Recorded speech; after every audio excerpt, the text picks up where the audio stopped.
സ്വർണ്ണപ്പാളി കേസിൽ SIT vigilance കോടതിയിൽ report സമർപ്പിച്ചിരിക്കുന്നു.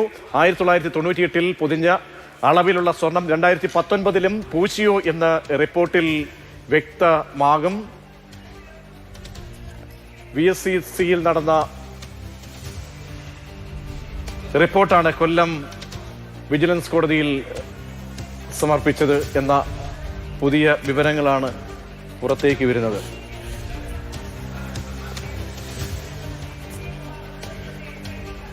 Prashant Krishna ചേരുന്നുണ്ട് ഏറ്റവും പുതിയ വിവരങ്ങളുമായി. പ്രശാന്ത്, സ്വർണത്തിന്റെ കണക്ക് അറിയാൻ കഴിയുന്നു എന്ന ഒരു വിവരങ്ങളിലേക്ക്, അല്ലെങ്കിൽ കോടതിയിൽ അതിന്റെ റിപ്പോർട്ട് സമർപ്പിച്ചിരിക്കുന്നു എന്ന വിവരമാണ് വരുന്നത്. ഈ റിപ്പോർട്ടിലെ വിശദാംശങ്ങൾ അത് കോടതിയിലേക്ക് എത്തുകയാണ്. എന്തെങ്കിലും പുതുതായി നമുക്ക് നൽകാൻ കഴിയുന്ന കാര്യങ്ങളുണ്ടോ?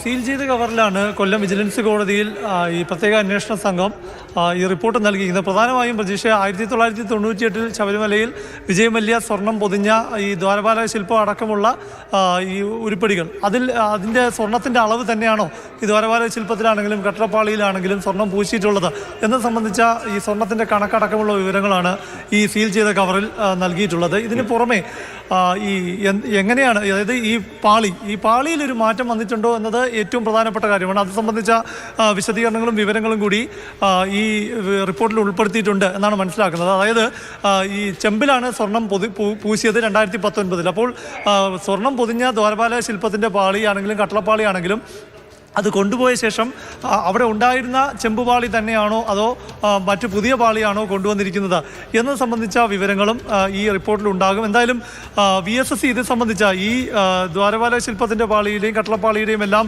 വിവരങ്ങൾ, സാമ്പിളുകൾ ശേഖരിച്ചിട്ടുണ്ടായിരുന്നു. അതിൽ കാലപ്പഴക്കം നിർണ്ണയിക്കാനുള്ള പരിശോധനകൾ നടന്നുകൊണ്ടിരിക്കുകയാണ്. ആ റിപ്പോർട്ടിൻ്റെ കൂടെ അടിസ്ഥാനത്തിൽ തന്നെയായിരിക്കും വലിയൊരു ആൻറ്റിക് കൊള്ളയാണോ അവിടെ നടന്നിട്ടുള്ളത് എന്ന കാര്യത്തിൽ ഒരു പൂർണ്ണ ചിത്രം വ്യക്തമാകും. തീർച്ചയായും പ്രശാന്ത് സൂചിപ്പിച്ചത് തന്നെ. അപ്പോൾ ഇക്കാര്യത്തിൽ ഒരു 98-ലെ അന്ന് UB ഗ്രൂപ്പ് സ്വർണ്ണം പൊതിഞ്ഞുമായിട്ട് ബന്ധപ്പെട്ട് 2019-ലും അതേ അളവിൽ ക്വാണ്ടിറ്റി ആണോ, എന്തെങ്കിലും വ്യത്യാസമുണ്ടെങ്കിൽ തീർച്ചയായും ഒരു വ്യക്തത വരികയാണ്.